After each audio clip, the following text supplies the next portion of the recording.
Κυρίες και κύριοι, φίλες και φίλοι, εδώ και πάλι στην έδρα μας, φέραμε σε πέρα τις υποχρεώσεις που είχαμε αναλάβει. Μία από αυτές ήταν να συμμετέχω ως ομιλητής σε μία εκδήλωση που έγινε στην Κέρκυρα για τα 100 χρόνια από τη συνθήκη της Λοζάνης, με πολύ μεγάλη επιτυχία.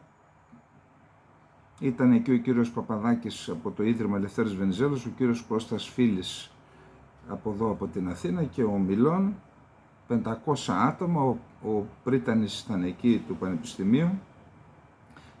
Στην Ιόνιο Ακαδημία έγινε η εκδήλωση, το πρώτο πανεπιστήμιο στην Ελλάδα. Θεωρώ ότι πρέπει να κάνουμε μια αναφορά κάποια στιγμή στην Ιόνιο Πολιτεία, στην Κέρκυρα. Έχουν μεγάλη ιστορία τα Επτάνησα. Αν θέλετε, είναι και επειδή συζητούσα κάποια στιγμή το θέμα με τον Σταύρο τότε που είχαν πει η ιεραρχία της Ορθοδοξίας καλύτερα το τουρκικό φέση παρά το λατινικό, το φακιόλι των Καθολικών, πώς το είχαν πει, και ότι εάν τελικώς συνέπρατε η Ορθοδοξία με τους Καθολικούς, εάν θα σωζόταν το Βυζάντιο, η Κωνσταντινούπολη και η Αυτοκρατορία, και για τον κίνδυνο του εκκαθολικισμού των Ορθοδόξων, μου έφερε ως παράδειγμα τα Επτάνησα και μου είπε ότι έμειναν υπό διοίκηση των Καθολικών πόσες αιώνες, όχι μόνο δεν αλλαξοπίστησαν, βγήκαν ισχυρότεροι από αυτήν τη διοίκηση, διότι δεν μπορώ να την πω κατοχή, δεν ήταν σκλαβωμένοι άνθρωποι, ελεύθεροι ζούσαν. Μια ιδιότυπη κατοχή, αν θέλετε. Εν πάση περιπτώσει, πέραν αυτού, ήταν και καταφύγιο για τους Έλληνες, τους στερεώτες, έτσι έλεγαν τους στεριανούς απέναντι, όποτε αντιμετώπιζαν τη βαρβαρότητα της τουρκικής σκλαβιάς, έφευγαν στα νησιά, κυρίως στην Κέρκυρα, εκεί πήγαν και από τα Γιάννενα και από την Παραμυθιά και από το Δέλβινο, και φυσικά οι Σουλιώτες ήταν ένα καταφύγιο. Είναι μια ενδιαφέρουσα περίπτωση, επαναλαμβάνω, τα Επτάνησα, ιδιαίτερα η Κέρκυρα που είναι και το μεγαλύτερο νησί με 120.000 κόσμου, έτσι. Θα κάνουμε κάποια στιγμή μια αναφορά για αυτό το νησί και μεταφέρω και τα παράπονα των Κερκυραίων που λένε ότι ελάχιστες φορές γίνεται αναφορά στα Επτάνησα στα ελληνικά μέσα μαζικής ενημέρωσης, είτε σε ό,τι αφορά τον τουρισμό. Πάντα, λέει, δείχνουν ένα άσπρο εκκλησάκι μόνο το Αιγαίο, τη Σαντορίνη, τη Μύκονο. Δεν αναφέρουν την Κέρκυρα που είναι από τους πιο, τη Ρόδο, δεν αναφέρουν όμως την Κέρκυρα που είναι από τους πιο δημοφιλείς και διαχρονικούς προορισμούς. Εν πάση περιπτώσει, στέλνω τους χαιρετισμούς μου στους φίλους στην Κέρκυρα. Θα κάνουμε μια αναφορά για το θέμα. Όσον αφορά την εκδήλωση αυτή καθ' αυτή, νομίζω ότι είχε πολύ μεγάλη επιτυχία. Έγιναν 3 διαφορετικές προσεγγίσεις στο θέμα, καλύφθηκε πλήρως, έγιναν ερωτήσεις, πήραν οι άνθρωποι τις απαντήσεις τους. Λοιπόν, να πάμε λοιπόν στα θέματά μας. Να ξεκινήσουμε από καταρχάς να πω ότι προετοιμάζομαι για αύριο, όπως κάναμε χθες την επαιτειακή αναφορά για την Θεσσαλονίκη. Κάποιος λέει Θεσσαλονίκη λέγεται, δεν λέγεται Θεσσαλονίκη. Καλά, στο χωριό μου Σαλονίκη τη λέμε, τι να κάνουμε τώρα. Εμείς δεν προσπαθούμε να υπονομήσουμε κάτι που πιθανόν να υπονοείς εσύ. Και το τραγούδι λέει «Γεια σου μάνα Σαλονίκη» του Μανώλη Αγγελόπουλου, έτσι. Θα κάνουμε λοιπόν μια αναφορά στην 28 Οκτωβρίου, που δεν είχα χρόνο, ίσως έπρεπε να κάνω σήμερα την γεωπολιτική κατάσταση, πώς οδηγηθήκαμε στον Δεύτερο Παγκόσμιο Πόλεμο, και να κάνω μετά το όχι. Εν πάση περιπτώσει, ίσως κάνουμε αύριο την εισαγωγή και μεθαύριο να ολοκληρώσουμε αυτή την επαιτειακή αναφορά. Έχει τεράστια σημασία πραγματικά, και θα δώσουμε και απάντηση σε ορισμένους που λένε γιατί να γιορτάζουμε την ημέρα έναρξης του πολέμου και όχι την ημέρα του τέλους του πολέμου. Θα δώσουμε την απάντηση. Λοιπόν, πάμε να δούμε τι γίνεται στον πόλεμο. Λοιπόν, συνεχίστηκαν οι αεροπορικοί βομβαρδισμοί. Να δώσουμε λίγο το χρονοδιάγραμμα για τους φίλους που θέλουν να βλέπουν μόνο τα ενδιαφέροντα. Λοιπόν, πάμε. Συνεχίστηκαν οι αεροπορικοί βομβαρδισμοί. Χτυπήθηκαν, δεν ξέρω τώρα, θυμάμαι τώρα, 150-250 στόχοι, αεροπορικοί στόχοι. Η πλευρά του Ισραήλ ισχυρίζεται ότι τα πλήγματα είναι επιτυχή, ότι έχουν καταφέρει να εξοντώσουν ηγετικά στελέχη. Για παράδειγμα, μετά από πληροφορίες της Σινμπέτ για το που κρύβεται ο υπεύθυνος για όλο αυτό το σύστημα της εκτόξευσης ροκετών της Χαμάς, τον εντόπισαν, έδωσαν την πληροφορία στην πολεμική αεροπορία και η πολεμική αεροπορία βομβάρδισε και λέει ότι τον σκότωσαν. Επίσης βλέπω ότι υπάρχουν σοβαρές κινήσεις και στη Δυτική Όχθη. Υπάρχει μεγάλη ένταση στις κοινότητες των Παλαιστινίων και στους καταβλισμούς, και ο στρατός και οι δυνάμεις ασφαλείας είναι εκεί, προσπαθούν να θέσουν υπό έλεγχο την κατάσταση, και θα δείτε μετά χρησιμοποιούν και τους επίκους. Οι έπικοι, λέει, επιτίθενται στους Παλαιστίνιους. Τώρα οι πολίτες να εμπλέκονται σε αυτή την ιστορία, εκ των πραγμάτων μετά καθιστούν τους εαυτούς τους στόχους. Όταν συμμετέχουν μαζί με αυτά, είναι δουλειά των δυνάμεων ασφαλείας και του στρατού να ελέγξουν την κατάσταση. Τώρα όταν εμπλέκονται οι έπικοι, εκεί πλέον δίνουν επιχειρήματα στους Παλαιστινίους ότι και αυτοί αποτελούν νόμιμο στόχο. Όταν επιτίθενται σε ανθρώπους, θα δείτε παρακάτω, έχουμε και μια δήλωση του Biden, περιέργως πως έκανε μια δήλωση πολύ επιθετική για αυτό το θέμα. Επιθετική εννοώ εναντίον του Ισραήλ. Τώρα, οι Ηνωμένες Πολιτείες της Αμερικής έχουν στείλει έναν αντιστράτηγο. Αντιστράτηγο 3 αστέρων, πεζοναύτη, ο οποίος τους ενδιαφέρει και ο τρόπος με τον οποίο θα επιχειρήσουν σε κατοικημένους τόπους, και φυσικά και η επόμενη μέρα. Δεν πήγε μόνος του ο αντιστράτηγος ο Αμερικανός, έχει και ολόκληρο επιτελείο. Ο άνθρωπος αυτός συμμετείχε και στην επιχείρηση κατάληψης της Φαλούτζα το 2004, αλλά και στην επιχείρηση απελευθέρωσης της πόλης της Μοσούλης από το Ισλαμικό κράτος. Και οι δύο επιχειρήσεις ήταν πολύ νεκρές. Ειδικά στη Φαλούτζα καταστράφηκε η πόλη, υπήρχαν και αρκετοί νεκροί. Εφαρμόστηκαν διαφορετικά δόγματα για τη μία και για την άλλη πλευρά. Ήταν διαφορετική και η φύση αυτών που αμήνονταν. Στη μία αμήνονταν οι στρατιώτες οι πιστοί στο Σαντάμ, αλλά και παραστρατιωτικοί. Στην άλλη αμήνονταν οι τρομοκράτες του λεγόμενου Ισλαμικού κράτους. Λοιπόν, ο Biden έστειλε λοιπόν τον άνθρωπο αυτό, λέγεται στρατηγός James Glynn, διακρίθηκε στην αιματηρή μάχη που δόθηκε για να απεγκλωβιστεί η Μοσούλη από το Ισλαμικό κράτος. Πριν από αυτό ήταν επικεφαλής των πεζοναυτών στη μάχη της Φαλούτζα μεταξύ Νοεμβρίου και Δεκεμβρίου του 2004 κατά των Ιρακινών, ας πούμε, ανταρτών.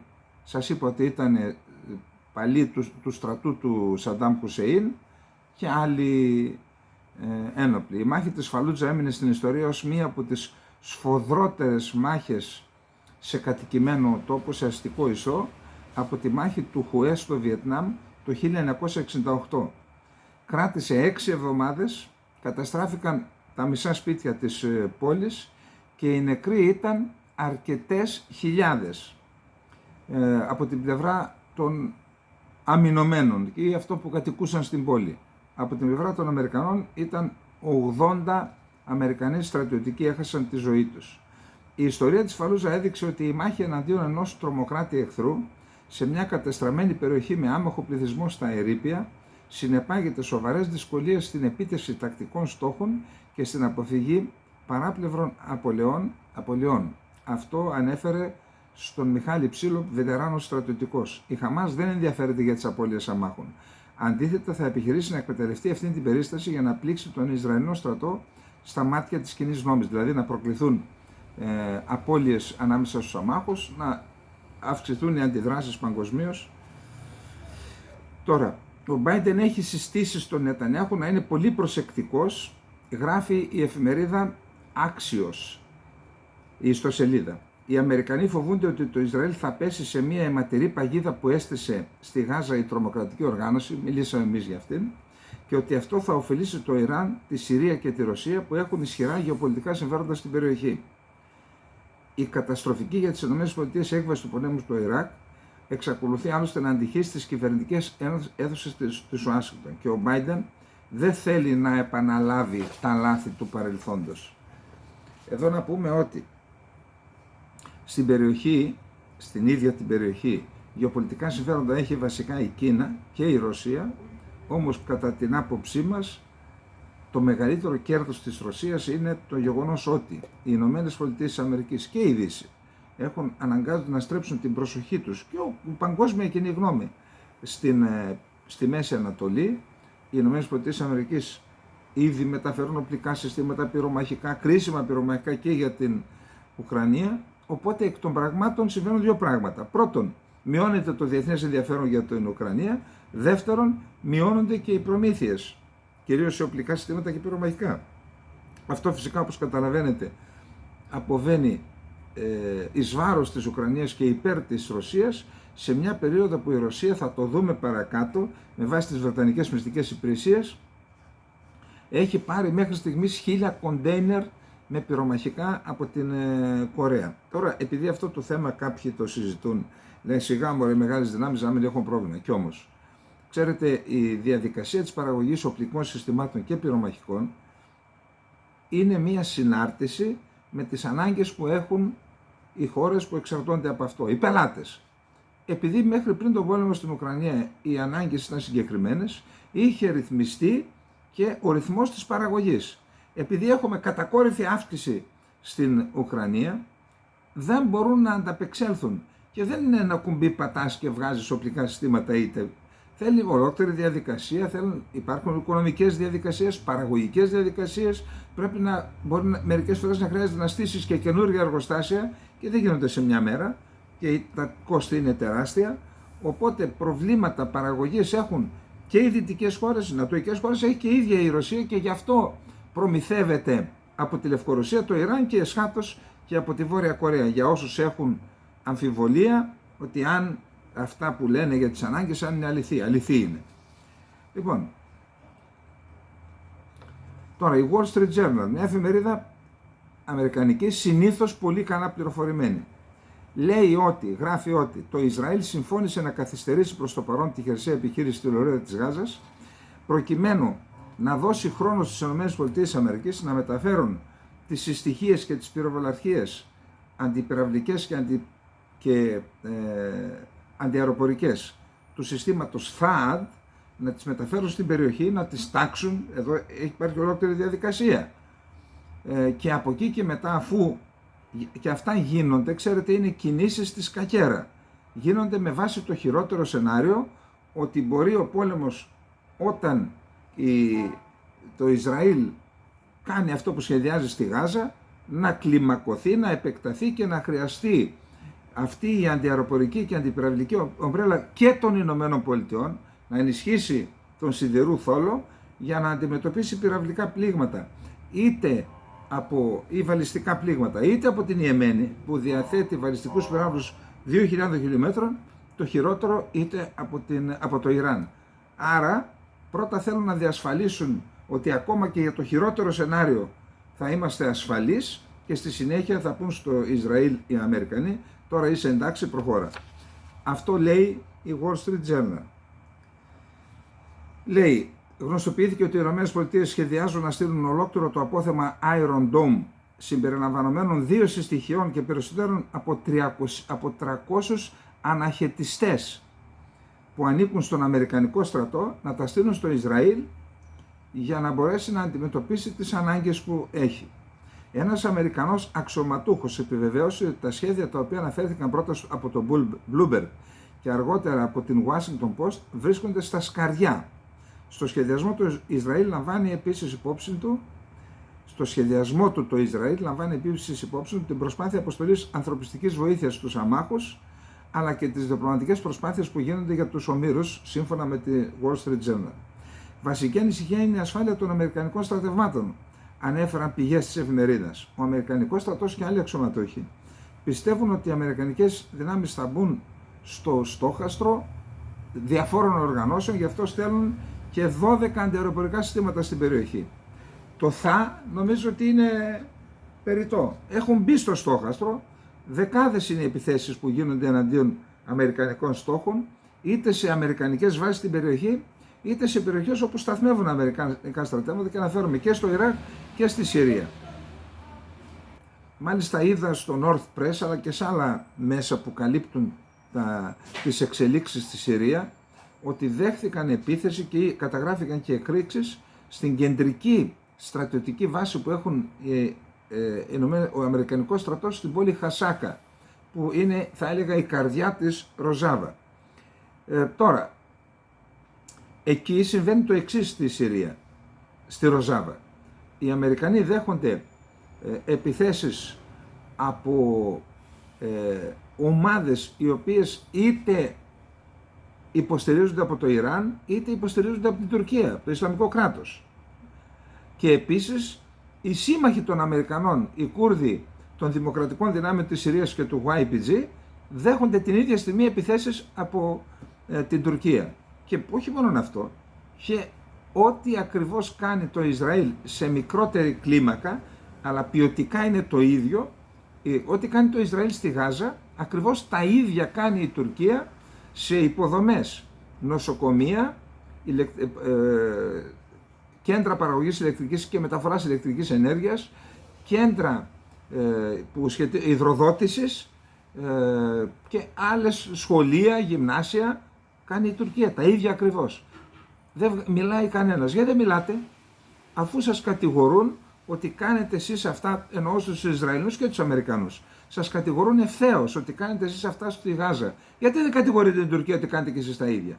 Εν πάση περιπτώσει, ό,τι αφορά την περιοχή της Ροζάβα, οι ΗΠΑ θα πρέπει να μεταφέρουν εκεί εξελιγμένο αντιαεροπορικό και αντιπυραυλικό εξοπλισμό για να αντιμετωπίσουν τις επιθέσεις που προέρχονται είτε από ομάδες που συντονίζονται και παίρνουν κατεύθυνση από το Ιράν, είτε από ομάδες που συντονίζονται από την Τουρκία, Ισλαμικό κράτος, είτε και από την ίδια την Τουρκία.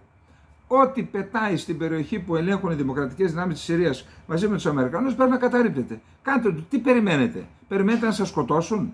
Μάλιστα είδα ότι έχουν και πάνω από 20 τραυματίες οι Αμερικανοί, κυρίως σε μια επίθεση που δέχτηκαν στη βάση Al-Tanf, που βρίσκεται κοντά στα σύνορα με την Ιορδανία, μέσα στην έρημο της Συρίας.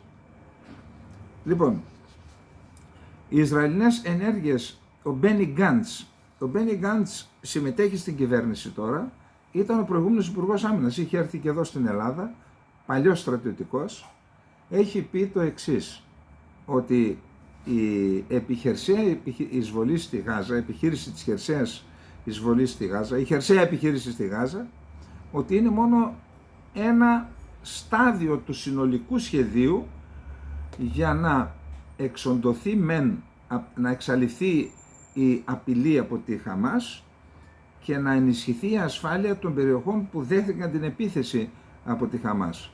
Που αυτό είναι ένα σύνθετο σχέδιο, λέει, θα κρατήσει χρόνια και δηλώνει βέβαιος ότι θα έχει και επιτυχία. Λέει, η μάχη κατά της τρομοκρατίας στη Γάζα θα συνεχιστεί εντός του εδάφους της Λωρίδας. Θα διεισδύσουμε σε βάθος οπουδήποτε και οποιαδήποτε στιγμή για να εξασφαλίσουμε συνθήκες ασφάλειας για τις κοινότητες που θα αποκατασταθούν και θα ανοικοδομήσουμε την περιοχή. Έχει διάφορες φάσεις στο σχέδιο. Η χερσαία επιχείρηση δεν είναι παρά ένα στάδιο μιας μακράς διαδικασίας που θα περιλαμβάνει αμυντικές, διπλωματικές και κοινωνικές πτυχές και θα διαρκέσει χρόνια. Ο Μπένι Γκάντς προειδοποίησε τους εχθρούς του Ισραήλ πέραν της Χαμάς Κύριε Γκάντς, εννοείται και την Τουρκία εχθρό του Ισραήλ. Ξεκαθαρίστε το. Ότι κινδυνεύουν επίσης να καταστραφούν. Ο κίνδυνος καταστροφής τους δεν είναι δικιά μας μοίρα, αλλά μάλλον μοίρα εκείνων που θέλουν να μας κάνουν κακό. Ως προς την οργάνωση Χαμάς, τον ρώτησαν εάν θα κάνετε δολοφονίες στο εξωτερικό και λέει θα πλήξουμε τη Χαμάς οπουδήποτε. Οπότε περιμένετε επιχειρήσεις στο εξωτερικό. Και είπε ότι σε σχέση με τα δημοσιεύματα που λένε ότι ο Biden ή οι Αμερικανοί του ζήτησαν να καθυστερήσουν ή και να αναβάλουν την εισβολή, είπε η υπόθεση της επιχείρησης στη Γάζα είναι αποκλειστικά δική μας, εμείς θα λάβουμε την απόφαση όταν και εφόσον. Να πούμε πάντως ότι χθες το βράδυ είχαμε μικρής κλίμακας, θα μπορούσαμε να τις χαρακτηρίσουμε και καταδρομικές, δεν είναι σωστός ο όρος, επιχειρήσεις με εισβολή με άρματα και εξειδικευμένο προσωπικό νύχτα σε περιοχές κοντά στην όριο γραμμή, μπήκαν, έκαναν εκαθαριστικές επιχειρήσεις, έπληξαν υποδομές και εγκαταστάσεις της Χαμάς, λέει, και επέστρεψαν στις θέσεις τους. Εμμανουέλ Μακρόν. Ο Μακρόν είπαμε ότι επισκέφθηκε Τελαβίβ, Ραμάλα, στη Δυτική Όχθη, Αμάν, Ιορδανία και Κάιρο. Τώρα γράφουν οι Τούρκοι, νομίζω, γύρισε, λέει, με άδεια χέρια. Πιθανόν δεν είχε αποτέλεσμα, έκανε το ταξίδι που είχε σχεδιαστεί να κάνει, όχι το ταξίδι, θα έκανε τετραμερή με αυτούς, με τις χώρες που επισκέφθηκε πλην του Ισραήλ ο Μακρόν, θα έκανε τετραμερή στο Αμάν, έπεσε η βόμβα στο νοσοκομείο των βαπτιστών και τελικά αναβλήθηκε, ακυρώθηκε. Πήγε λοιπόν και εκεί από το Κάιρο έκανε δηλώσεις. Στο Κάιρο είχαμε κάποιες σημαντικές εξελίξεις, θα τη δούμε στο επόμενο θέμα. Λέει λοιπόν ο φίλος μας, ο Εμμανουέλ Μακρόν, μία μαζική χερσαία επιχείρηση του Ισραήλ στη λωρίδα της Γάζας θα ήταν λάθος, καθώς αυτή θα μπορούσε να θέσει σε κίνδυνο τον άμαχο πληθυσμό χωρίς να προστατεύσει μακροπρόθεσμα το Ισραήλ. Η επέμβαση σε χερσαίο επίπεδο, αν πρόκειται για τη στοχοθέτηση των τρομοκρατικών οργανώσεων κατά τρόπο απόλυτα προσδιορισμένο, είναι μια επιλογή που του ανήκει, που ανταποκρίνεται στον ορισμό του διεθνούς δικαίου, δήλωσε στους δημοσιογράφους ο Μακρόν, τόνισε το δικαίωμα του Ισραήλ στην αυτοάμυνα και στην προστασία του πληθυσμού του, σε ένα πλαίσιο που είναι αυτό του σεβασμού του αμάχου πληθυσμού της άλλης πλευράς. Δεν γίνεται αυτό τώρα, ήδη έχουμε αμάχους. Εάν πρόκειται για μια μαζική επέμβαση που θέτει σε κίνδυνο τη ζωή του άμαχου πληθυσμού, τότε νομίζω ότι αυτό είναι λάθος για το Ισραήλ. Επίσης, γιατί αυτό δεν προστατεύει μακροπρόθεσμα το Ισραήλ και γιατί δεν συνάδει με το σεβασμό του άμαχου πληθυσμού, του διεθνούς ανθρωπιστικού δικαίου, ακόμα και με τους κανόνες του πολέμου. Τώρα, αυτά τα έκανε μπροστά στον Σίση. Ο Σίση κάλεσε το Ισραήλ να αποφύγει μια χερσαία εισβολή στη Γάζα, γιατί αυτή θα προκαλέσει μεγάλο αριθμό θυμάτων μεταξύ των αμάχων. Τώρα, όσον αφορά τους νεκρούς, σύμφωνα με τα στοιχεία που δίνει η Γάζα, τα οποία τα αμφισβητεί η Ουάσιγκτον, 6.500 νεκροί, στην πλειοψηφία τους άμαχοι, 2.700 παιδιά μεταξύ των νεκρών. Τώρα, ο Ντανιέλ Χαγκάρι, εκπρόσωπος των ενόπλων δυνάμεων του Ισραήλ, λέει ότι ο στρατός έχει μέχρι στιγμής ενημερώσει ότι ενημερώσει τις οικογένειες 224 ομήρων ότι οι αγαπημένοι τους, οι οικοί τους κρατούνται στη λωρίδα της Γάζας. Λέει ότι, είπε ο Χαγκάρι, ο αριθμός δεν είναι οριστικός, δεν ξέρουμε, μπορεί να υπάρχει, να είναι και περισσότερος και δεν συμπεριλαμβάνονται στους 224 οι 4 που απελευθερώθηκαν. Πάντως, πριν από λίγο είδα ότι η Χαμάς ανακοίνωσε ότι, ο εκπρόσωπος της Χαμάς, ότι περίπου 50 όμηροι σκοτώθηκαν από τους βομβαρδισμούς, τους αεροπορικούς βομβαρδισμούς. Δεν ξέρουμε αν αυτό είναι αληθές ή αν γίνεται για να μετριαστούν οι αεροπορικοί βομβαρδισμοί. Δηλαδή να εκθέσει το Ισραήλ με αυτό στα μάτια της διεθνούς κοινής γνώμης, ακόμα και της κοινής γνώμης του Ισραήλ, να πει, παιδιά, τι κάνετε, βομβαρδίζετε, σκοτώζετε τους ανθρώπους μας. Υπάρχει μια πιθανότητα. Τώρα, όλοι θα λογοδοτήσουν για την επίθεση της Χαμάς, ακόμα και εγώ, είπε ο Νετανιάχου σε διάγγελμά του προς τον Ισραηλινό λαό. Όπως σημείωσε, δεν θα αναφερθεί στα σχέδια της χερσαίας εισβολής. Επισήμανε δε, σύμφωνα με το Reuters, ότι η απόφαση για το πότε θα ξεκινήσει η χερσαία επίθεση θα ληφθεί από το Πολεμικό Συμβούλιο που έχει συγκροτηθεί. Είπε ότι σκοτώσαμε χιλιάδες τρομοκράτες, ότι όλοι τα μέλη της Χαμάς είναι μελοθάνατοι και λέει έχουμε ήδη σκοτώσει χιλιάδες τρομοκράτες και αυτή είναι μόνο η αρχή. Ταυτόχρονα προετοιμαζόμαστε για μια χερσαία εισβολή, δεν θα εξηγήσω πότε, πώς και με πόσες δυνάμεις. Δεν θα αναφέρω επίσης τους διαφόρους υπολογισμούς που κάνουμε. Τώρα, αναφερόμενος στις ευθύνες του, είπε ότι όλοι θα πρέπει να λογοδοτήσουν ανάμεσά τους και εγώ. Και εγώ, λέει, θα κληθώ και θα απαντήσω στα ερωτήματα που θα με απευθύνουν μετά το τέλος του πολέμου. Και ο Υπουργός Πολιτισμού της κυβέρνησης, ο Μίκερ Ζοχάρ, είπε «Είναι σαφές για μένα ότι ο Πρωθυπουργός Νετανιάχου», για το ίδιο θέμα μίλησε, «είναι σαφές για μένα ότι ο Πρωθυπουργός Νετανιάχου και ολόκληρη η κυβέρνηση του Ισραήλ είναι υπεύθυνοι. Αυτό είναι ξεκάθαρο και στον Πρωθυπουργό», είπε ο Ζοχάρ μιλώντας στο ραδιοσταθμό των ενόπλων δυνάμεων. Ανήκει στο Λικούντ ο Υπουργός και είπε ότι όλοι θα πρέπει να δώσουν απαντήσεις συμπεριλαμβανομένου και του ιδίου για τις αποτυχίες που οδήγησαν στην αιματερή εισβολή της Χαμάς στις 7 Οκτωβρίου. Πρόσθεσε πάντως ότι δεν είναι ώρα να διερευνηθούν οι αποτυχίες. Δεν μπορούμε να αντιμετωπίσουμε τα ζητήματα ενοχής την ώρα που βρισκόμαστε σε πόλεμο. Δεν θέλω να διερευνήσω τώρα τι συνέβη στον κλάδο των πληροφοριών ή στον επιχειρησιακό τομέα ή σε πολιτικό επίπεδο. Θα υπάρξει μια ανεξάρτητη κρατική εξεταστική επιτροπή. Εδώ, όταν γίνονται στην Ελλάδα, άμα ακούσεις εξεταστική επιτροπή, τι έρχεται στο νου του καθενός? Κουκούλωμα. Όταν ακούσεις εξεταστική επιτροπή γίνεται μια παροδία, το κάθε κόμμα βγάζει το δικό του πόρισμα, δεν καταλήγουν πουθενά. Συγγνώμη, αυτό δεν μπορεί να αλλάξει στην Ελλάδα? Να βρεθεί ένας τρόπος, ούτως ώστε η Εξεταστική Επιτροπή να λειτουργεί με τέτοιους κανόνες που δεν θα επιτρέπει στα κόμματα να κουκουλώνουν και θα απαγορεύει να γίνονται ξεχωριστά πορίσματα. Να συμμετέχουν στην Εξεταστική Επιτροπή και άλλοι παράγοντες, οι οποίοι δεν είναι των κομμάτων, και η γνώμη τους να είναι βαρύνουσα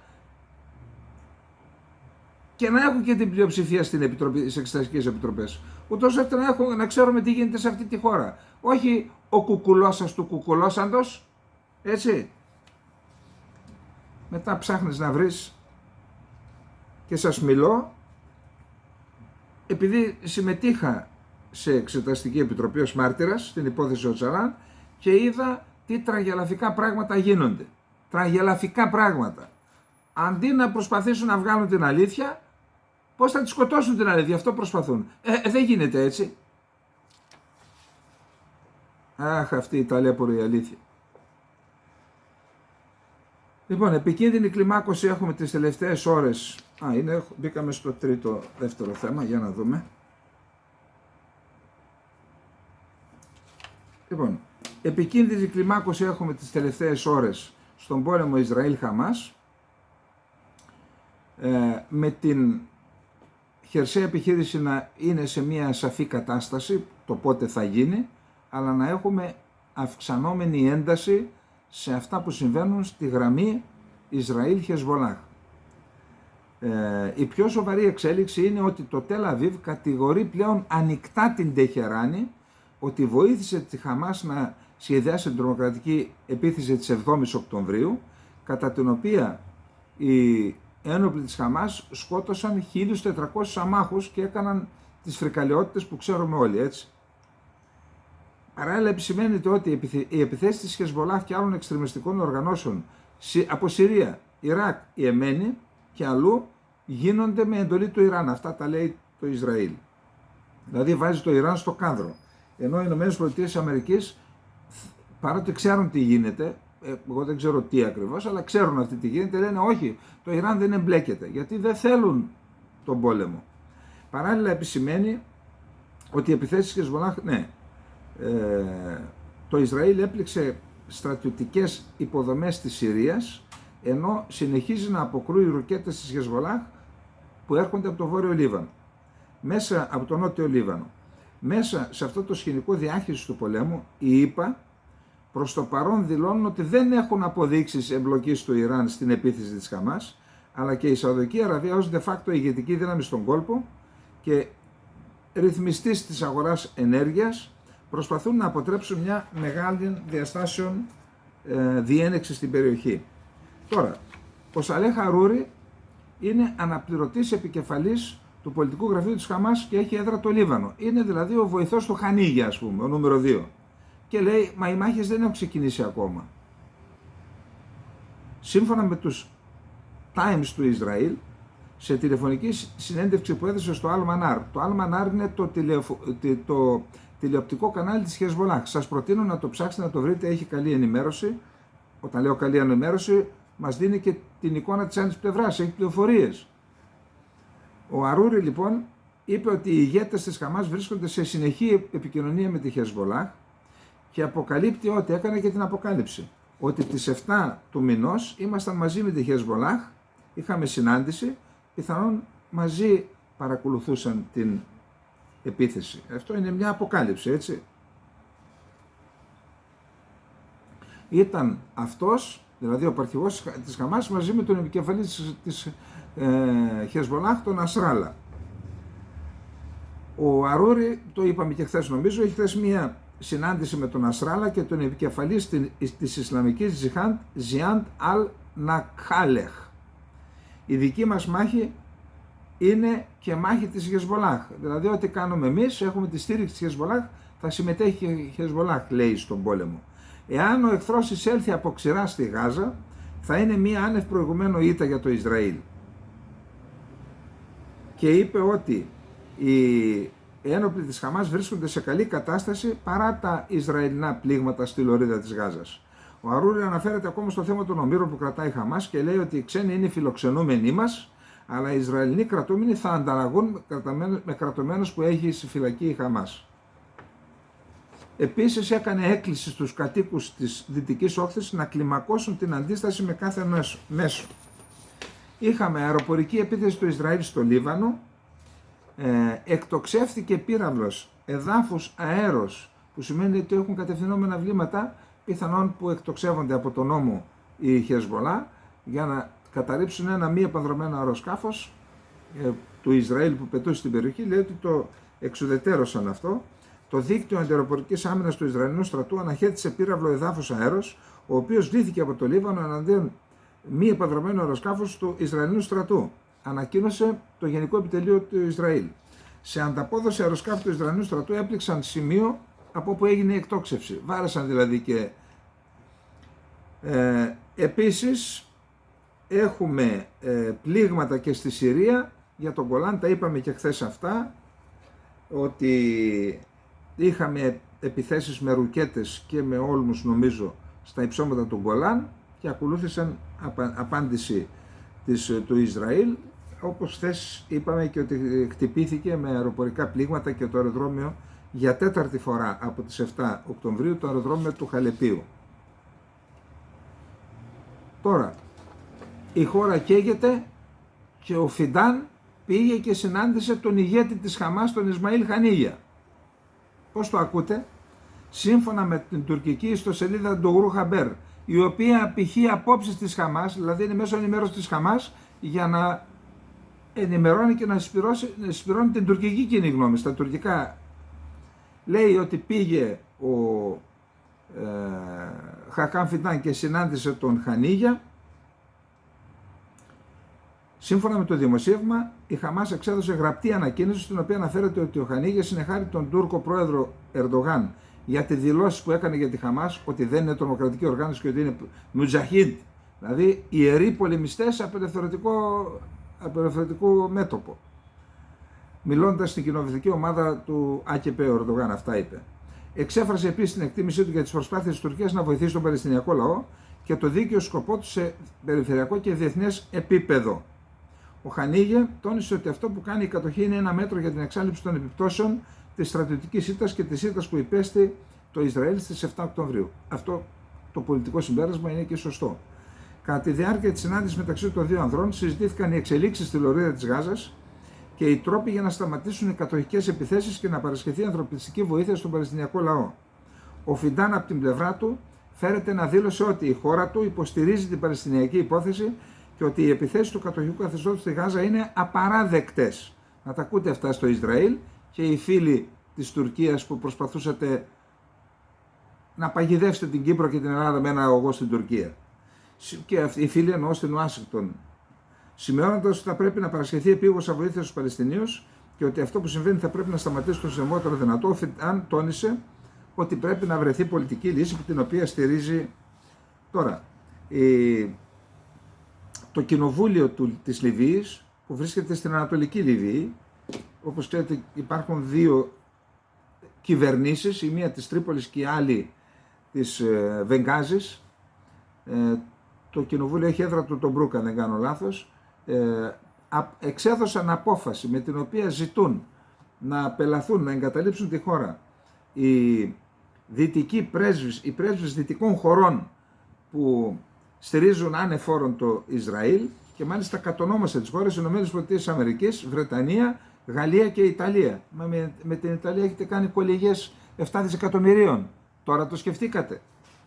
Εν πάση περιπτώσει και είπαν ότι θα πάψουν να χορηγούν πετρέλαιο, διότι τα μεγαλύτερα αποθέματα και οι απολύξεις των αγωγών από τις οποίες φορτώνουν τα τάγκερ, τα δεξαμενόπλια, είναι στα χέρια του Χαφτάρ και του Κοινοβουλίου. Λέει θα σταματήσουν να τους δίνουμε. Αν δεν σταματήσουν οι σφαγές που διαπράττονται από τον σιωνιστή εχθρό, απαιτούμε η λιβική κυβέρνηση να αναστείλει τις εξαγωγές πετρελαίου και αερίου προς τα κράτη που τον υποστηρίζουν, λέει το Κοινοβούλιο. Απαιτούμε οι πρεσβευτές των κρατών που υποστηρίζουν τη σιωνιστική οντότητα στα εγκλήματα που διαπράττει να εγκαταλείψουν τη λιβική επικράτεια αμέσως. ΗΠΑ, Βρετανία, Γαλλία, Ιταλία. Τώρα, Χαμάς καλεί σε μαζικές διαδηλώσεις στο Ισραήλ, στη Δυτική Όχθη και στο μουσουλμανικό κόσμο, αύριο Παρασκευή, η ημέρα ιερή για αυτούς, είναι η Κυριακή τους δηλαδή, αλλά και την Κυριακή να κάνουν διαδηλώσεις, πιθανόν σε χριστιανικές χώρες που έχουμε την Κυριακή ως αργία. Καλούμε το λαό μας σε όλη την πατρίδα και έξω και όλα τα μέλη του αραβικού και ισλαμικού έθνους και τους ελεύθερους ανθρώπους του κόσμου να εντείνουν τη λαϊκή κινητοποίηση τις επόμενες μέρες και να διαδηλώσουν ενεργά την Παρασκευή και την Κυριακή υπό το σύνθημα «Ανοίξτε το πέρασμα της Ράφα», από την Αίγυπτο στη Γάζα δηλαδή, και σταματήστε το γενοκτόνο πόλεμο στη Γάζα. Είναι επίσημη ανακοίνωση της οργάνωσης. Τώρα, να πούμε ότι έχουμε μια αντίδραση, θα έλεγα περίεργη από την Αίγυπτο, η οποία και δεσμεύεται από τις συνθήκες του Camp David, αλλά και ακολουθεί μια εξισορροπητική πολιτική, γιατί έχει και εσωτερικά προβλήματα. Δεν θέλει τον πόλεμο η Αίγυπτος. Παρ' όλα αυτά, σήμερα ο Σίση πήγε και επιθεώρησε 4 τεθωρακισμένες μεραρχίες, τις παρέταξε. Τώρα ξέρετε, εκεί είναι τα εδάφια αναπεπταμένα, όλα τα άρματα, 4 τεθωρακισμένες μεραρχίες. Μιλάμε ένας ολόκληρος στρατός. Στο Σινά, δηλαδή κοντά στα σύνορα με το Ισραήλ, θέλοντας να δώσει ένα μήνυμα στο Ισραήλ. Περίεργο. Εγώ το βρίσκω περίεργο, γιατί μέχρι τώρα και οι δηλώσεις του δεν είναι σκληρές. Της Τουρκίας είναι 10 τόνους πιο πάνω. Ο Αμπντουλαχιάν, υπουργός εξωτερικών του Ιράν, μεταβαίνει στις ΗΠΑ αφενός μεν για να συμμετέχει σε έκτακτη σύνοδο του ΟΗΕ που γίνεται για τη Γάζα, αλλά σύμφωνα με το επίσημο Ιρανικό Πρακτορείο Ειδήσεων Ήρνα, για να πραγματοποιήσει διεθνείς διαβουλεύσεις μεταβαίνει στη ΣΥΠΑ. Κάτι γίνεται εδώ πέρα, έτσι. Μπορεί να λέει ότι πηγαίνει για τον ΟΗΕ, αλλά εκτιμώ ότι έκανε δηλώσεις όμως. Ο Υπουργός Εξωτερικών του Ιράν, Χουσεΐν Εμίρ Αμπντουλαχιάν, καθοδόν προς τη Νέα Υόρκη, όπου θα συμμετάσχει στην έκτακτο σύνοδο για την Παλαιστίνη στα Ηνωμένα Έθνη, είπε: «Η κατάσταση στην περιοχή και η ένταση αυξάνεται λόγω της τυφλής υποστήριξης που παρέχουν οι ΗΠΑ και ορισμένες ευρωπαϊκές χώρες στο σιωνιστικό καθεστώς και στη σφαγή και τη γενοκτονία που γίνεται κατά του λαού της Γάζας. Έχει ανέβει η ένταση σε ανησυχητικά επίπεδα, ο έλεγχος μπορεί να ξεφύγει ανα πάσα στιγμή και μια έμεση απειλή. Μπορεί δηλαδή να χάσουμε τον έλεγχο για να επεκταθεί ο πόλεμος. Σημειώνοντας ότι οι Ισραηλινές επιθέσεις πρέπει να σταματήσουν το συντομότερο δυνατόν και να παραδοθεί ανθρωπιστική βοήθεια στη Γάζα, ο Ιρανός υπουργός υπενθύμησε ότι οι Παλαιστινιακές ομάδες έχουν το δικαίωμα να υπερασπιστούν τα εδάφη τους ενάντια στο Ισραήλ και ότι αυτό είναι σύμφωνα με το διεθνές δίκαιο και τους όρους του Οργανισμού Ηνωμένων Εθνών. Είχαμε δύο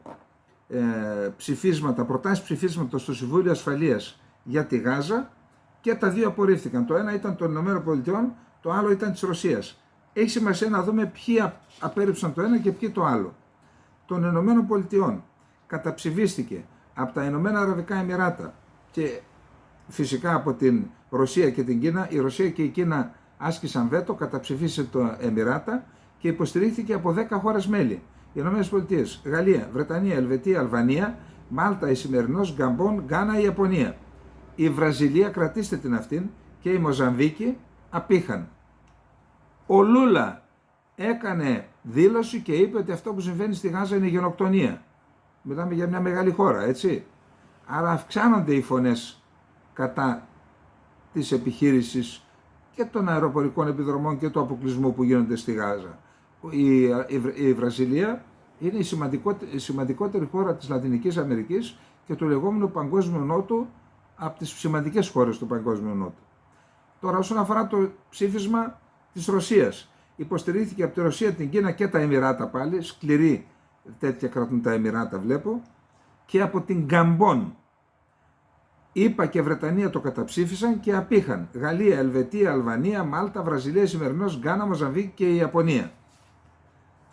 Τώρα, ο Μπάιντεν, είναι η δήλωση που έκανε ο Μπάιντεν που σας είπα, δεν έχει μόνο δικαίωμα αλλά και ευθύνη στην αυτοάμυνα. Υποστηρίζει δηλαδή το Ισραήλ και λέει ότι πρέπει όμως το Ισραήλ να κάνει τα πάντα για να προστατευτούν οι άμαχοι. Το Ισραήλ πρέπει να κάνει ό,τι περνάει από το χέρι του, όσο δύσκολο και αν είναι αυτό, για να προστατέψει αθώους πολίτες. Αυτό είπε ο κύριος Μπάιντεν σε συνέντευξη τύπου που έδωσε όταν επισκέφθηκε το Λευκό Οίκο ο Αυστραλός Πρωθυπουργός Άντονι Αλμπανίζη. Πρέπει, είπε, να σκεφτεί το Ισραήλ τι έρχεται μετά, γιατί οι Αμερικανοί δεν το έκαναν αυτό ούτε στο Ιράκ ούτε στο Αφγανιστάν. Λέει, εγώ δεν τους είπα να μην κάνουν την επιχείρηση, προφανώς δεν θέλει, δεν ξέρω τι είπε, αλλά δεν θέλει να παρουσιάσει το Ισραήλ ως μια χώρα που δέχεται εντολές από τις ΗΠΑ. Προσέξτε τι είπε.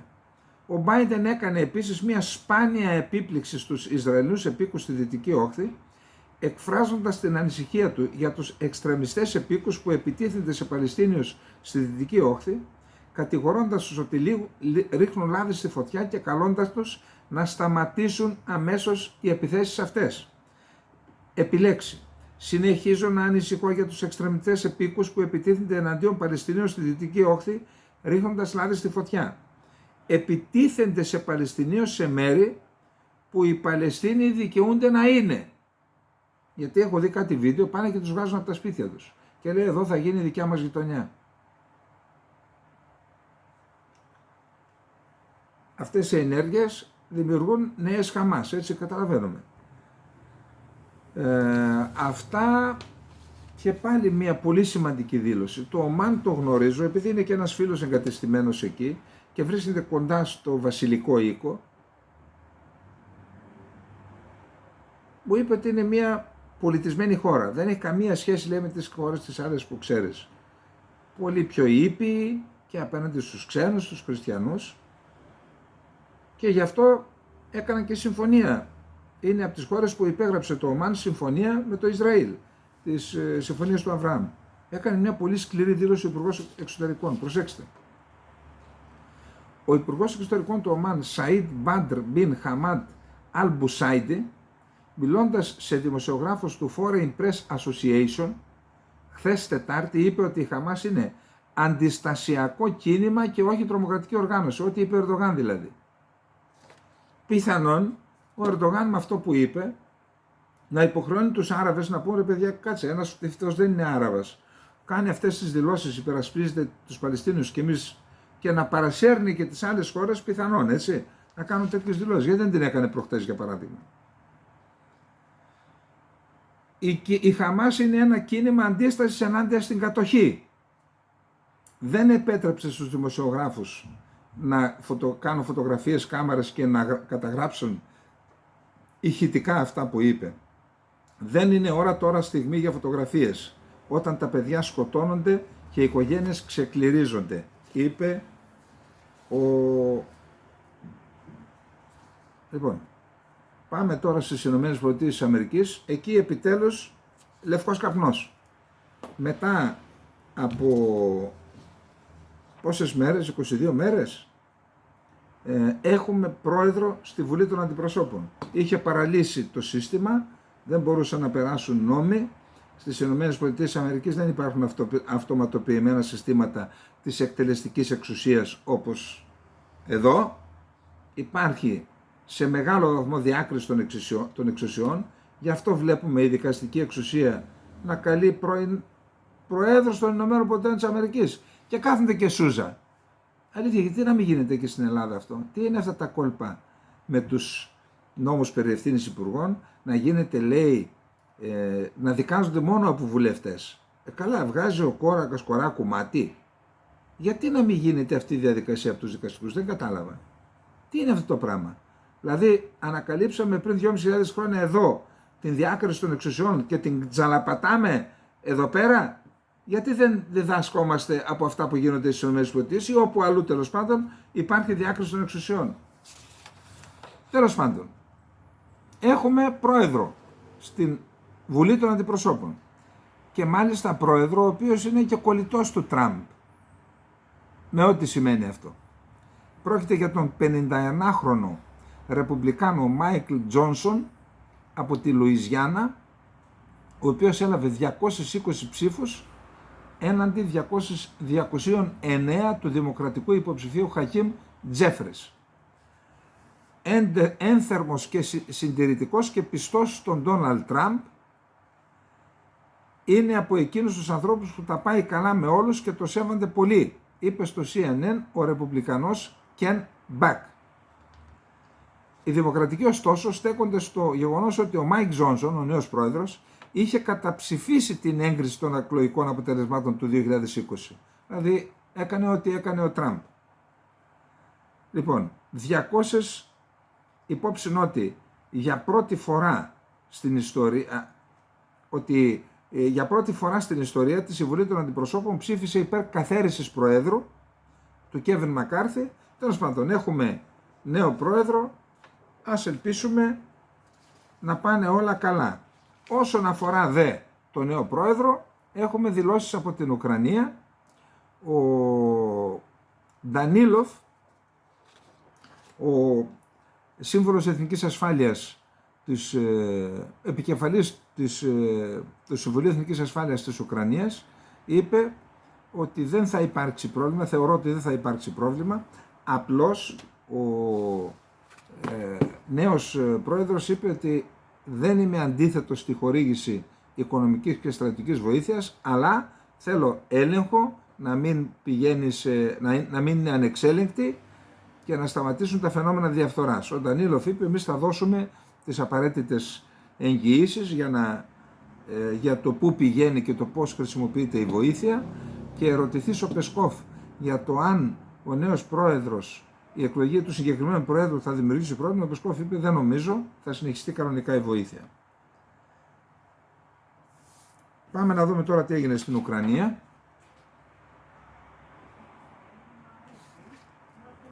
Είχαμε μία έκρηξη κοντά στον πυρηνικό σταθμό παραγωγής ηλεκτρικής ενέργειας στην περιοχή Χμελνίτσκι.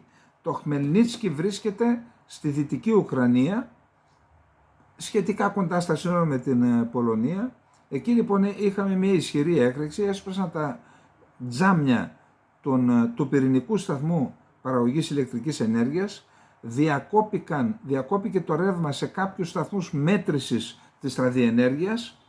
Η λειτουργία του ιδίου του σταθμού δεν παραβιάστηκε, δεν επηρεάστηκε, όμως επικρατεί ανησυχία και στην Διεθνή Επιτροπή Ελέγχου Πυρηνικής Ενέργειας, γιατί στοχοποιήθηκε ή τέλος πάντων γιατί υπήρξε πλήγμα πυραυλικό ή από μη επανδρωμένο αεροσκάφος τόσο κοντά στον πυρηνικό σταθμό. Πάντως υπάρχουν σοβαρές ανησυχίες στην ουκρανική πλευρά αλλά και στις βιομηχανίες για διακοπές ρεύματος στη διάρκεια του χειμώνα. Αυτά. Τώρα, η ρωσική πλευρά ανακοίνωσε ότι καταρρίφθηκαν 2 πύραυλοι ATACMS, αμερικανικοί πύραυλοι από πλευράς ουκρανικών δυνάμεων εκτοξεύτηκαν σε στόχους που δεν κατονομάστηκαν από τους Ρώσους και ανακοίνωσαν ότι κατέρριψαν. Είναι 2. Είναι η πρώτη φορά που η ρωσική πλευρά αναφέρει καταρρίψεις ATACMS, δεν λέει πού, τι και πώς, δεν μπορεί να επαληθευτεί, αλλά δεν υπάρχει ανακοίνωση σχετική που να διαψεύδει ούτε από την ουκρανική ούτε από την αμερικανική πλευρά. Πάντως, είδα μια δήλωση του Σοϊγκού, ένα βιντεάκι δηλαδή, ρωσικά δεν ξέρω, είχε μετάφραση από κάτω, θέλω να πιστεύω ότι ήταν σωστή.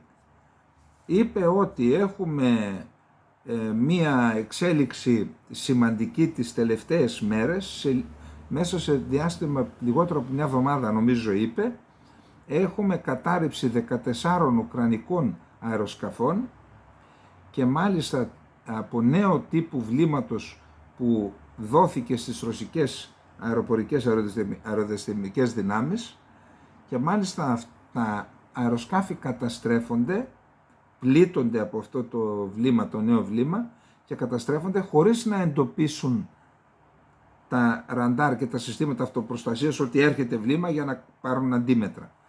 Δεν αναφέρονται λεπτομέρειες για το τι είδους βλήματος είναι.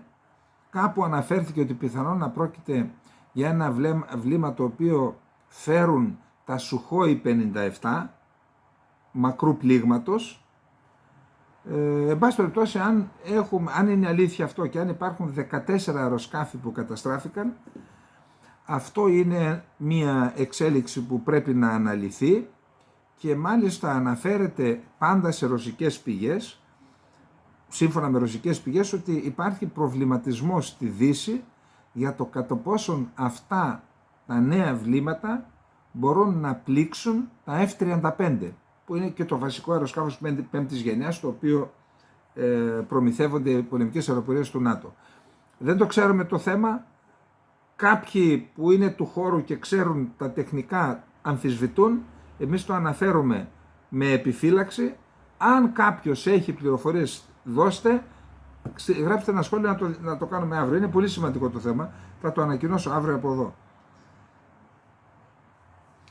Επίσης, η Ουκρανία ανέφερε ότι αναστέλλεται η κίνηση πλοίων στο διάδρομο που είχε μονομερώς ανακηρύξει η Ουκρανία και είχαμε διελεύσεις πλοίων που μετέφεραν ουκρανικά σιτηρά. Λέει, το σταματήσαμε γιατί υπήρχε αυξημένη αεροπορική παρουσία της Ρωσίας κατά μήκος αυτού του διαδρόμου. Δεν ξέρω τι συμβαίνει, δεν αναφέρεται μέχρι πότε. Πάντως έχω διαβάσει ότι υπάρχει σοβαρό πρόβλημα ανάμεσα στους παραγωγούς, τους αγρότες οι οποίοι θέλουν να δώσουν τη σοδιά τους. Τώρα θέρισαν δηλαδή πριν από 2, 3, 4 μήνες, 5, πρέπει να τη δώσουν για να ξεκινήσει η διαδικασία, να εισπράξουν, να ξεκινήσουν διαδικασία για τη νέα σκορά, αν δεν έχει ξεκινήσει ήδη. Τώρα, και μία άλλη εξέλιξη στα ουκρανικά. Θυμάστε, είχαμε εκλογές πριν από 2-3 εβδομάδες στην Σλοβακία.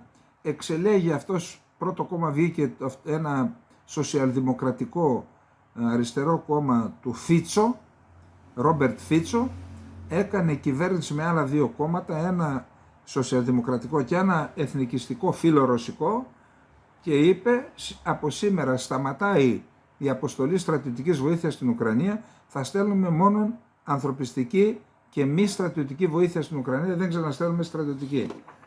δεύτερη χώρα μετά την Ουκρανία, μετά την Ουγγαρία που υιοθετεί τέτοιο μέτρο.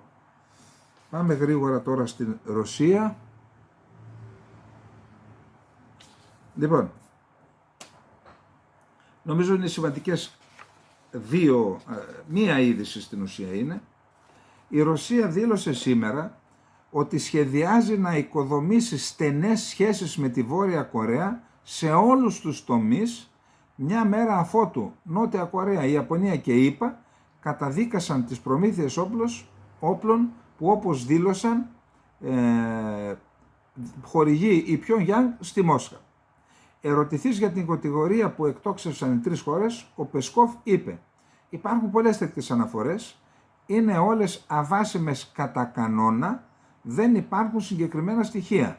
Τέτοιου είδους αναφορές κυκλοφορούν εδώ και πολύ καιρό. Δεν βλέπουμε το λόγο να σχολιάσουμε αυτό το θέμα. Η Βόρεια Κορέα είναι γείτονάς μας και συνεχίζουμε και θα συνεχίσουμε να αναπτύσσουμε στενές σχέσεις σε όλους τους τομείς. Δεχόμενος πιο πιεστικά ερωτήματα για το εάν έχουν γίνει τέτοιου είδους προμήθειες, πυρομαχικά δηλαδή, 155 χιλιοστών, αυτό είναι το βασικό, ο Πεσκόφ δήλωσε: δεν σχολιάζομαι γι' αυτό με κανέναν τρόπο, δεν το διέψευσε. Πάντως, κατά πάσα πιθανότητα, η Ρωσία, το αντίδωρο της Ρωσίας σε αυτές τις προμήθειες είναι βοήθεια που θα προσφέρει στο πρόγραμμα της Πιονγκιάνγκ να αναπτύξει τους δικούς της στρατιωτικούς και κατασκοπικούς δορυφόρους. Μια χώρα τώρα μόνη της να έχει και δορυφόρους, τι γίνεται δεν μπορώ να το καταλάβω. Έρχονται τώρα οι Βρετανικές μυστικές υπηρεσίες και τι λένε για το ίδιο θέμα. Οι Βρετανικές στρατιωτικές υπηρεσίες πληροφοριών επισημαίνουν, παρότι η ρωσική πλευρά διαψεύδει σχετικά δημοσιεύματα και δηλώσεις για προμήθειες πολυμορφωδίων από τη Βόρεια Κορέα, αυτά σχεδόν ασφαλώς έχουν φτάσει σε αποθήκες, τα πυρομαχικά, στο δυτικό τμήμα της Ρωσίας.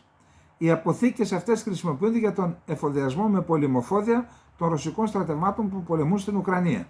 Δηλαδή η στρατιωτική υπηρεσία πληροφοριών της Βρετανίας έχει δει και πού πήγαν τα κοντέινερ, ότι είναι σε αποθήκες που προμηθεύουν το στρατό. Εάν η Πιονγκιάνγκ θα μπορέσει να διατηρήσει αυτό το επίπεδο και αυτή την ταχύτητα των προμηθειών, περισσότερα από 1000 κοντέινερ μόνο τις τελευταίες εβδομάδες, τότε θα γίνει ένας από τους κύριους προμηθευτές όπλων της Ρωσίας μαζί με το Ιράν και τη Λευκορωσία.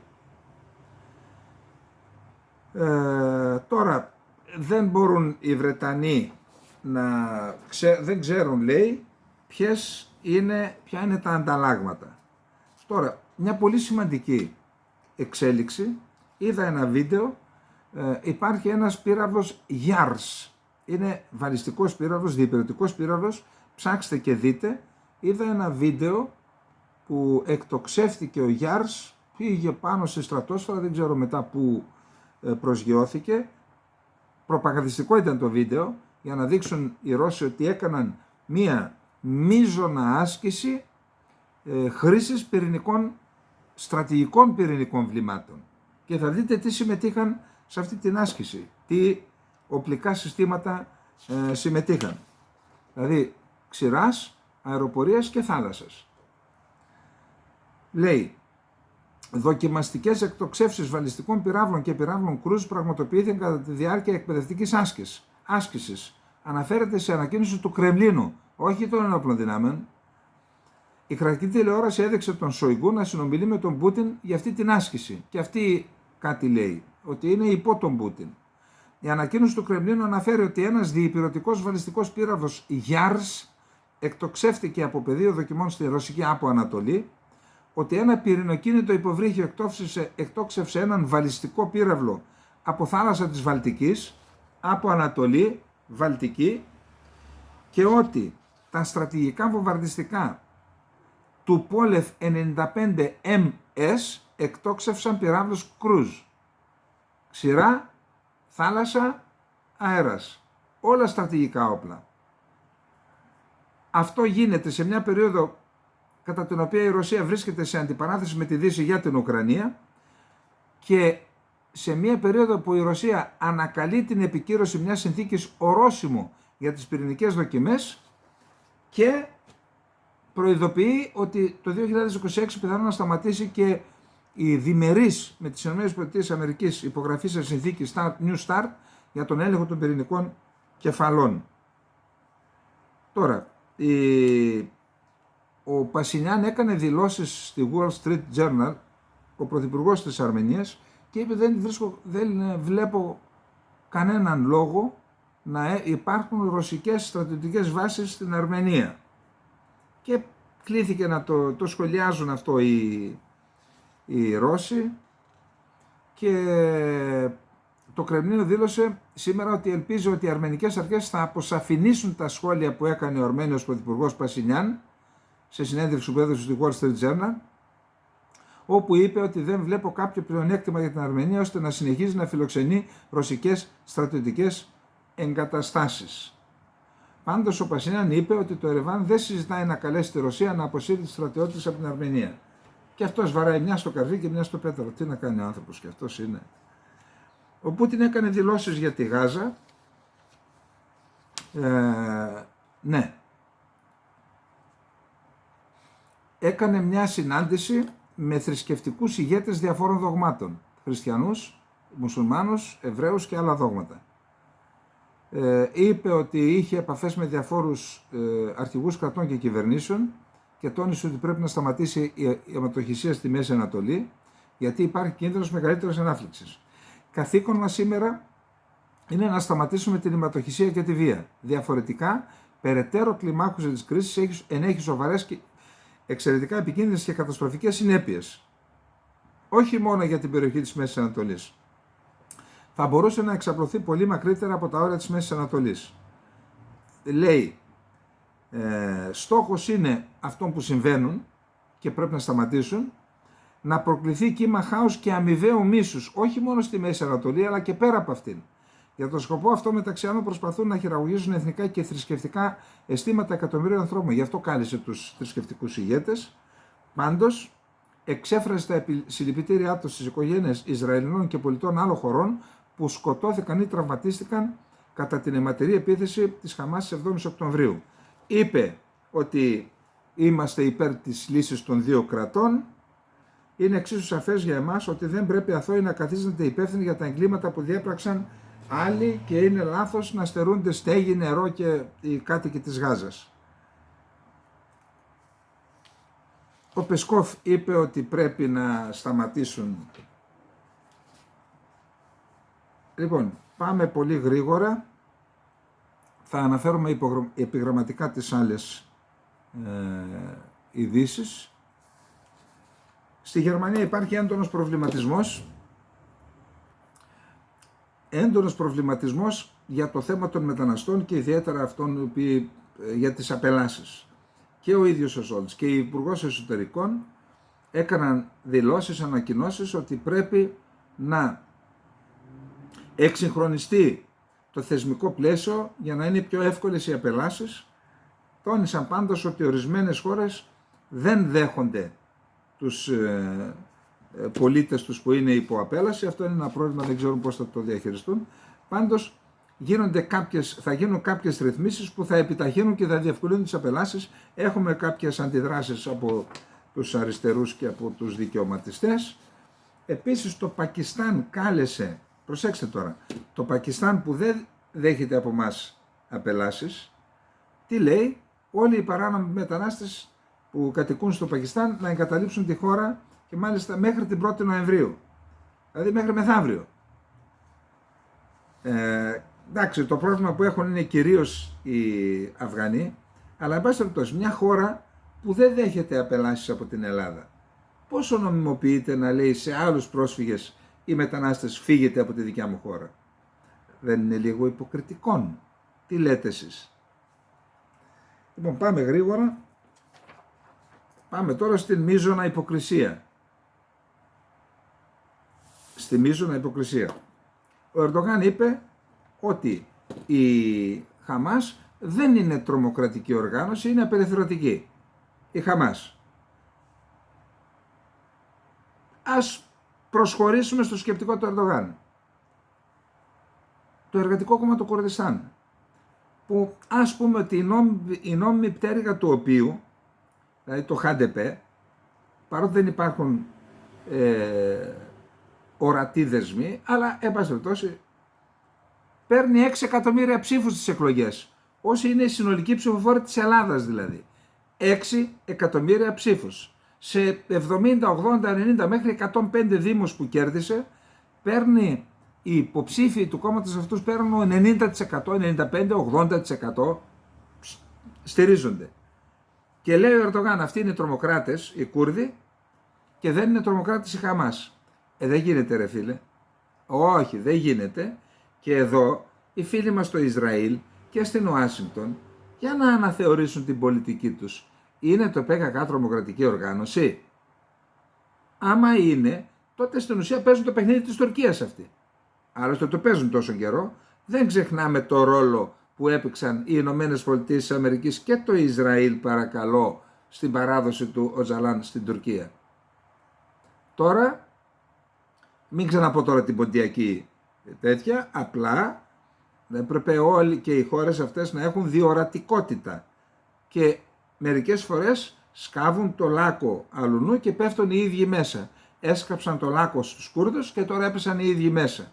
Και τώρα οι ΗΠΑ υποχρεώνονται να συμμαχίσουν με τους Κούρδους στη Συρία και βαράει τους συμμάχους τους η Τουρκία, τους Κούρδους, και βαράνε τους ΗΠΑ οι σύμμαχοι της Τουρκίας, το Ισλαμικό κράτος και το Ιράν. Άντε λύστε την εξίσωση τώρα εσείς. Εσείς τα κάνατε. Είναι η μεγάλη ευκαιρία τώρα για τους Κούρδους να διεκδικήσουν και να απαιτήσουν και από τις ΗΠΑ και από το Ισραήλ και από τους κολαούζους τους, Ευρώπη και Σία, να μην λέμε τώρα ονόματα, να αναθεωρήσουν την πολιτική τους απέναντι στο κουρδικό ζήτημα. Για να καταλάβει ο Ερντογάν ότι αυτά που λέει και κάνει έχουν κόστος. Εντάξει, και όχι ξενέρωτες δηλώσεις, όπως θα διαβάσουμε μία τώρα. Λοιπόν, από το Ισραήλ, από τον κύριο Λιόρ Χατ, ο οποίος λέει: το Ισραήλ απορρίπτει κατηγορηματικά τα σκληρά λόγια του Τούρκου Προέδρου για την τρομοκρατική οργάνωση της Χαμάς. Επίσημη ανακοίνωση από το Ισραήλ. Η Χαμάς είναι μια κατάπτυστη τρομοκρατική οργάνωση, χειρότερη από το ISIS, που δολοφονεί βάναυσα και σκόπιμα μωρά, παιδιά, γυναίκες και ηλικιωμένους, κρατά ομήρους αμάχους και χρησιμοποιεί τους δικούς της ανθρώπους ως ανθρώπινες ασπίδες. Η προσπάθεια του Τούρκου Προέδρου να υπερασπιστεί την τρομοκρατική οργάνωση και τα προκλητικά λόγια του δεν θα αλλάξουν τη φρίκη που έχει δει όλος ο κόσμος και το αδιαμφισβήτητο γεγονός. Χαμάς ίσως ISIS. Ναι, του έκανες τώρα του Ερντογάν τα μούτρα κρέας. Εσύ τα λες αυτά, ο Ερντογάν απευθύνεται σε 1 δισεκατομμύριο κόσμο. Αλλιώς θέλει απάντηση ο Ερντογάν. Εντάξει, τα είπαμε αυτά. Λοιπόν, υπόψη ότι αύριο είναι Παρασκευή. Το Σάββατο, αύριο στα τζαμιά θα γίνει να μην πω τι, στην Τουρκία και σε όλο τον κόσμο. Το Σάββατο, υπό την αιγίδα του Προέδρου Ερντογάν, πιθανόν να είναι και ο ίδιος εκεί, στην Κωνσταντινούπολη, θα γίνει συγκέντρωση για την Παλαιστίνη, για τη Χαμάς δηλαδή, αφήστε τώρα, που μπορεί να μαζευτεί και 1 εκατομμύριο κόσμος. Γίνεται χαμός στην Τουρκία, τα προπαγανδιστικά μέσα ντελήριο έχουνε. Τώρα, τι είπε ο Ερντογάν? Έχουμε καινούρια. Ο πρόεδρος της Τουρκίας Ερντογάν δήλωσε σήμερα ότι οι δυτικές χώρες δεν επικαλούνται το διεθνές δίκαιο για τη Γάζα, διότι το αίμα που χύνεται είναι αίμα μουσουλμάνων. Θέλει να ξεσηκώσει τους μουσουλμάνους τώρα. Την έκανε στο Προεδρικό Μέγαρο, χαρακτήρισε την ομιλία βαρβαρικές τις επιθέσεις στη Γάζα και κατηγόρησε τις δυτικές χώρες ότι υποστηρίζουν ανεφόρα τις Ισραηλινές επιθέσεις αντί να ζητήσουν αυτοσυγκράτηση. Κανείς δεν πρέπει να περιμένει από την Τουρκία να παραμείνει σιωπηλή μπροστά στη βία που υπάρχει στη Γάζα. Στα μάτια της Τουρκίας δεν υπάρχει διαφορά ανάμεσα στα παιδιά στη Γάζα, την Παλαιστίνη, το Ισραήλ, τη Συρία. Είπε προσθέτοντας ότι η Τουρκία θα εντείνει τις προσπάθειές της μαζί με την Αίγυπτο για ανθρωπιστική βοήθεια. Εν τω μεταξύ στη Συρία παιδιά σκοτώνει ο Ερντογάν. Καλά, εντάξει. Είπαμε, το κόψε το καπίστε. Μίλησε και με τον Πάπα, ήθελε να βάλει και αυτή τη διάσταση ότι δεν απευθύνεται μόνο στους μουσουλμάνους και είπε τα ίδια πάλι. Σήμερα είχε μία εκδήλωση στο Προεδρικό Μέγαρο για την οικογένεια, εκεί ζήτησε τουλάχιστον 3 παιδιά να κάνετε, είχε πολύ κόσμο. Γιατί φοβάται την πληθυσμιακή αύξηση των Κούρδων. Πληθυσμιακά προβλήματα, δημογραφικά προβλήματα έχει και η Τουρκία. Μην βλέπετε που αυξάνεται, ό,τι αυξάνεται είναι Κούρδοι. Και γι' αυτό λέει κάντε 3 παιδιά, γιατί θα μας φάνε οι Κούρδοι που κάνουν 10, 12 και 15. Εντάξει. Και εκεί έκανε σκληρές δηλώσεις. Τι να σας πω τώρα, δεν χρειάζεται να τις διαβάζουμε όλες. Σκληρές δηλώσεις.